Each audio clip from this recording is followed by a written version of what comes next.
Big finally top 4ನೇ story ನೋಡ್ತಾ ಹೋಗೋಣ. ಉತ್ತರ ಕರ್ನಾಟಕ ಪ್ರತ್ಯೇಕ ರಾಜ್ಯದ ಕೂಗು ಮತ್ತೆ ಮುನ್ನೆಲೆಗೆ ಬರ್ತಾ ಇದೆ.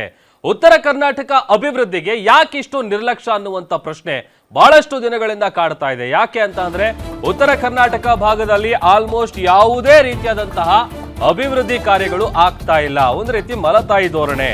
ಹಿಂದೆಯಿಂದಲೂ ಕೂಡ ಈ ತರದ ಒಂದು ವಿಚಾರ ಆರೋಪಗಳು ಕೂಡ ಕೇಳಿ ಬರ್ತಾ ಇತ್ತು. ಈಗ ಮತ್ತೆ ಪ್ರತ್ಯೇಕ ರಾಜ್ಯದ ಕೂಗು ಮುನ್ನೆಲೆಗೆ ಬಂದಿದೆ. ಪ್ರತ್ಯೇಕ ಉತ್ತರ ಕರ್ನಾಟಕ ಹೋರಾಟ ಸಮಿತಿಯಿಂದ ಒತ್ತಾಯ ಜಾಸ್ತಿ ಆಗ್ತಾ ಇದೆ. ಕೇಂದ್ರ ಸಚಿವ ಎಚ್.ಡಿ. ಕುಮಾರಸ್ವಾಮಿ ಮುಖೇನ ಪಿಎಂಗೆ ಮನವಿ ಮಾಡೋದಕ್ಕೆ ಪ್ಲಾನ್ ನಡೀತಾ ಇದೆ ಅನ್ನುವಂಥ ವಿಚಾರ ಗೊತ್ತಾಗ್ತಾ ಇದೆ. ಪ್ರಧಾನಿ ನರೇಂದ್ರ ಮೋದಿ ಭೇಟಿಗೆ ದಿನಾಂಕ ಕೂಡ ಫಿಕ್ಸ್ ಆಗಿದೆ.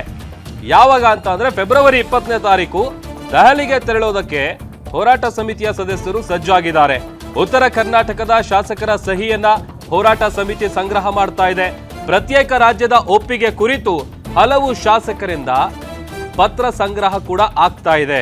ಎಂಎಲ್ಸಿ ಹನುಮಂತ ನಿರಾಣಿ, ಸೌದತ್ತಿ ಶಾಸಕ ವಿಶ್ವಾಸ ವೈದ್ಯ, ಕಾಗವಾಡ ಶಾಸಕ ರಾಜು ಕಾಗೆ ಸೇರಿದಂತೆ ಹಲವು ಶಾಸಕರಿಂದ ಸಹಿ ಬೆಂಬಲ ಮಾಡುವಂತಹ ಕೆಲಸ ಆಗ್ತಾ ಇದೆ. ಹಿಂದೆ ಕೂಡ 2025 ನವೆಂಬರ್ ಸಂದರ್ಭದಲ್ಲಿ ರಾಜು ಕಾಗೆ ಅವರು ಕೂಡ ಪತ್ರ ಬರೆದಿದ್ರು ದ್ರೌಪದಿ ಮುರ್ಮು ಅವರಿಗೆ, ಪ್ರಧಾನಿ ನರೇಂದ್ರ ಮೋದಿ ಅವರಿಗೆ. ಒಂದಷ್ಟು ವಿಚಾರಗಳನ್ನು ಉಲ್ಲೇಖ ಮಾಡಿ ಪ್ರತ್ಯೇಕ ರಾಜ್ಯದ ಕೂಗೇನಿದೆ ಅದು ಬಹಳಷ್ಟು ದಿನಗಳಿಂದಲೂ ಕೂಡ ಕೇಳಿ ಬರ್ತಾ ಇತ್ತು. ಈಗ ಎಗೇನ್ ಆ ವಿಚಾರ ಮತ್ತೆ ಮುನ್ನೆಲೆಗೆ ಬರ್ತಾ ಇದೆ. ಹಿಂದೆ ಪತ್ರ ಬರೆದಂಥ ಸಂದರ್ಭದಲ್ಲಿ ಒಂದಷ್ಟು ವಿಚಾರಗಳನ್ನು ಉಲ್ಲೇಖ ಮಾಡಿದ್ರು. ಪದೇ ಪದೇ ಆಲ್ಮೋಸ್ಟ್ ದಕ್ಷಿಣ ಭಾಗದ ಅಭಿವೃದ್ಧಿಗಳಿಗೆ ಮಾತ್ರ ಒತ್ತು ಕೊಡ್ತಾರೆ. ಯಾಕೆ ಉತ್ತರ ಕರ್ನಾಟಕ ಭಾಗ ಅಂತ ಅಂದ್ರೆ ಅಷ್ಟೊಂದು ನಿರ್ಲಕ್ಷ್ಯ ಯಾಕೆ ಅನ್ನುವಂಥ ವಿಚಾರ. ಈಗ ಇದೇ ವಿಚಾರಕ್ಕೆ ಸಂಬಂಧಪಟ್ಟಂತೆ ಫೆಬ್ರವರಿ 20ನೇ ತಾರೀಕು ದೆಹಲಿಗೆ ಹೋಗಿ ಹೋರಾಟ ಸಮಿತಿಯ ಸದಸ್ಯರು ಮನವಿಯನ್ನ ಮಾಡ್ಕೊಳ್ಳೋದಕ್ಕೆ ಸಜ್ಜಾಗಿದ್ದಾರೆ.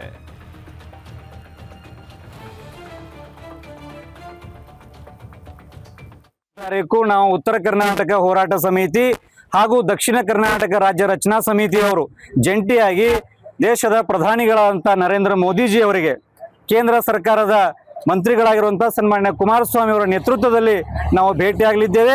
ಉತ್ತರ ಕರ್ನಾಟಕದ 15 ಜಿಲ್ಲೆಗಳ ಪ್ರತ್ಯೇಕ ರಾಜ್ಯ ಯಾಕೆ ಬೇಕು, ಅದರಿಂದ ಅಭಿವೃದ್ಧಿ ಹೇಗೆ ಸಾಧ್ಯ ಅನ್ನೋದನ್ನ ಸನ್ಮಾನ್ಯ ಪ್ರಧಾನಿಗಳಿಗೆ ನಾವು ಸವಿಸ್ತಾರವಾಗಿ ಮನವಿಯನ್ನ ಮಾಡ್ತಾ ಇದ್ದೇವೆ. ಕರ್ನಾಟಕ ಏಕೀಕರಣ ಆದಾಗಿನಿಂದ ಇಲ್ಲಿವರೆಗೂ ಕೂಡ ನಮಗೆ ಎಲ್ಲ ಕ್ಷೇತ್ರಗಳಲ್ಲೂ ಕೂಡ ತಾರತಮ್ಯ, ಅನ್ಯಾಯ, ಮಲತಾಯಿ ಧೋರಣೆ ಆಗಿದೆ. ಇದನ್ನು ಖಂಡಿಸಿ ನಮ್ಮ ಭಾಗದ ಸ್ವಾಭಿಮಾನ ಮತ್ತು ಸ್ವಾತಂತ್ರ್ಯ ಸಮಗ್ರ ಅಭಿವೃದ್ಧಿಗಾಗಿ ನಾವು ಪ್ರತ್ಯೇಕ ರಾಜ್ಯವನ್ನ ಕೇಳ್ತಾ ಇದ್ದೇವೆ. ಅವ್ರು ಮಾತಾಡಬೇಕಾಗಿತ್ತು. ಅವತ್ತು ಬಸನಗೌಡರು ಮತ್ತೆ ಇವರು ಪ್ರಶ್ನೆ ಕೇಳಿದ್ರು, ಪೂಜಾರ ಅವರು ಕೇಳಿದಾಗ ಎಲ್ಲರೂ ಎದ್ದು ಅದನ್ನ ಮತ್ತಷ್ಟು ಡೀಟೇಲ್ಸ್ ಅನ್ನ ಕೊಡ್ತಾರೆ ನಮ್ಮ ಪ್ರತಿನಿಧಿ ಅಶೋಕ್. ಲೈವ್ ಜಾಯ್ನ್ ಆಗ್ತಾ ಇದ್ದಾರೆ. ಅಶೋಕ್, ಬಹಳಷ್ಟು ದಿನಗಳಿಂದ ಪ್ರತ್ಯೇಕ ರಾಜ್ಯದ ಕೂಗು ಕೇಳಿ ಬರ್ತಾ ಇತ್ತು. ಈಗ ಮತ್ತೆ ಆ ವಿಚಾರ ಮುನ್ನೆಲೆಗೆ ಬರ್ತಾ ಇದೆ. ಹೋರಾಟ ಸಮಿತಿಯವರು ಏನ್ ನಿರ್ಧಾರ ಮಾಡ್ಕೊಂಡಿದ್ದಾರೆ, ಏನ್ ಪ್ಲಾನ್ ಮಾಡ್ಕೊಂಡಿದ್ದಾರೆ ಅಂತ? ಪ್ರಭು, ಉತ್ತರ ಕರ್ನಾಟಕ ಆಟಕ್ಕುಂಟು ಲೆಕ್ಕಕ್ಕಿಲ್ಲ ಅನ್ನೋ ಒಂದು ಏನು ಮಾತು ಏನಿದೆ ಅದು ಈಗ ಮತ್ತೆ ಪ್ರತ್ಯೇಕ ಉತ್ತರ ಕರ್ನಾಟಕದ ಕೂಗು ಹೆಚ್ಚಾಗುವಂತೆ ಮಾಡುವಂತದ್ದು. ಯಾಕಂದ್ರೆ ಆಡಳಿತ ಸರ್ಕಾರಗಳೇನಿದಾವೆ ಉತ್ತರ ಕರ್ನಾಟಕದ ಅಭಿವೃದ್ಧಿಗೆ ನಿರ್ಲಕ್ಷ್ಯ ಧೋರಣೆ ತೋರ್ತಾವಂತೆ ಈ ಹಿಂದಿನ ಕೂಡ ಆರೋಪ ಕೇಳಿ ಬರ್ತಾ ಇತ್ತು. ದಿವಂಗತ ಉಮೇಶ್ ಕತ್ತಿ ಅವರು ಕೂಡ ಅವರು ಸಾಕಷ್ಟು ಈ ವಿಚಾರವಾಗಿ ಮಾತಾಡ್ತಾ ಬರ್ತಾ ಇದ್ರು. ಇತ್ತೀಚೆಗೆ ಕೂಡ ರಾಜು ಕಾಗೆ, ಬೆಳಗಾವಿಯ ಶಾಸಕರಾದಂತ ರಾಜು ಕಾಗೆ ಇದ್ದಾರೆ, ಅವರು ಕೂಡ ಕಾಗವಾಡದ ಶಾಸಕರು ರಾಜು ಕಾಗೆ ಕೂಡ ಈ ಬಗ್ಗೆ ಧ್ವನಿ ಎತ್ತಿದ್ರು. ಇದಕ್ಕೆ ಸಂಬಂಧಪಟ್ಟಂತೆ ಈಗ ಪ್ರತ್ಯೇಕ ಉತ್ತರ ಕರ್ನಾಟಕ ಹೋರಾಟ ಸಮಿತಿ ಏನಿದೆ ಅದನ್ನ ಇನ್ನೊಂದು ಹಂತಕ್ಕೆ ಒಯ್ಯಕ್ಕೆ ಈಗಾಗಲೇ ಸಿದ್ಧತೆ ಮಾಡ್ಕೊಂಡಿರುವಂತದ್ದು. ಯಾಕಂದ್ರೆ ಗೋವಿಂದರಾವ್ ವರದಿ ಏನಿದೆ, ಸಿದ್ದರಾಮಯ್ಯನವರು ಸಿಎಂ ಆಗಿ 2ನೇ ಬಾರಿ ಸಿಎಂ ಆದ ನಂತರ ಅಭಿವೃದ್ಧಿ ರಚನೆ ಮಾಡ್ತಾರೆ ಸಮಿತಿಯನ್ನ. ಆ ಸಮಿತಿ ಏನಿದೆ ಈ ವರದಿಯನ್ನು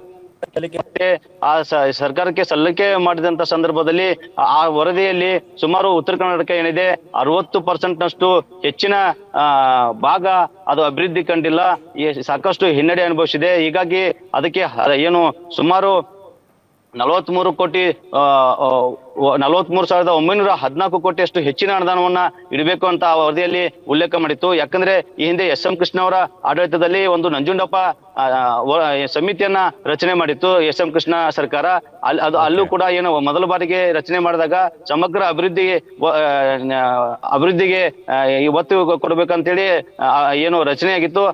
ಆ ವರದಿಯಲ್ಲಿ ಕೂಡ ಏನು ಉತ್ತರ ಕರ್ನಾಟಕದ ಸುಮಾರು ಕಿತ್ತೂರು ಕರ್ನಾಟಕ ಆಗಿರ್ಬೋದು, ಮುಂಬೈ ಕರ್ನಾಟಕದ ಸುಮಾರು 14ರಿಂದ 15 ಜಿಲ್ಲೆಗಳು ಹಿನ್ನಡೆ ಅನುಭವಿಸಿದೆ, ಅಭಿವೃದ್ಧಿಯಲ್ಲಿ ಕುಂಠಿತಗೊಂಡಿದ್ದೇವೆ, ಪ್ರಾದೇಶಿಕ ಅಸಮತೋಲನ ಇದೆ ಅನ್ನೋ ಒಂದು ವರದಿ ಸಲ್ಲಿಕೆ ಆಗಿತ್ತು. ಆ ಹಿನ್ನೆಲೆಯಲ್ಲಿ ಇದೀಗ ಉತ್ತರ ಕರ್ನಾಟಕ ಪ್ರತ್ಯೇಕ ಹೋರಾಟ ಸಮಿತಿ ಏನಿದೆ ಅದು ಮತ್ತೆ ದಕ್ಷಿಣ ಕರ್ನಾಟಕ ಹೋರಾಟ ಸಮಿತಿ ಮರಿಮಲ್ಲಯ್ಯನವರ ನೇತೃತ್ವದಲ್ಲಿ ಎಚ್ಚರಿಕೆ ಏನಿದ್ದಾರೆ ಕೇಂದ್ರ ಸಚಿವರು ಅವರ ಮುಖೇನ ಪ್ರಧಾನಿ ಮೋದಿ ಅವರಿಗೆ 100 ಪುಟಗಳ ಪ್ರಸ್ತಾವನೆ ಸಲ್ಲಿಸೋಕೆ ಈಗಾಗಲೇ ಸಿದ್ಧತೆ ಇರುವಂತದ್ದು. 20ನೇ ತಾರೀಕು ಎಚ್.ಡಿ. ಕುಮಾರಸ್ವಾಮಿ ಅವರ ಮುಖೇನ ಪ್ರಧಾನಿ ನರೇಂದ್ರ ಮೋದಿ ಅವರನ್ನ ಭೇಟಿಯಾಗಿ ಈ ಎರಡೂ ಹೋರಾಟ ಸಮಿತಿಗಳಿದ್ದೇವೆ 100 ಪುಟಗಳ ಪ್ರಸ್ತಾವನೆಯನ್ನ ಯಾಕೆ ಪ್ರತ್ಯೇಕ ಉತ್ತರ ಕರ್ನಾಟಕ ಬೇಕು, ಅದರಿಂದ ಏನ್ ಪ್ರಯೋಜನ ಆಗುತ್ತೆ ಅನ್ನೋ ಪ್ರಸ್ತಾವನೆಯನ್ನ ಪ್ರಧಾನಿ ಮೋದಿ ಅವರಿಗೆ ಸಲ್ಲಿಕೆ ಮಾಡೋಕೆ ಮುಂದಾಗಿರುವಂತದ್ದು. ಪ್ರಭು, ಓಕೆ, ಥ್ಯಾಂಕ್ ಯು ಅಶೋಕ್.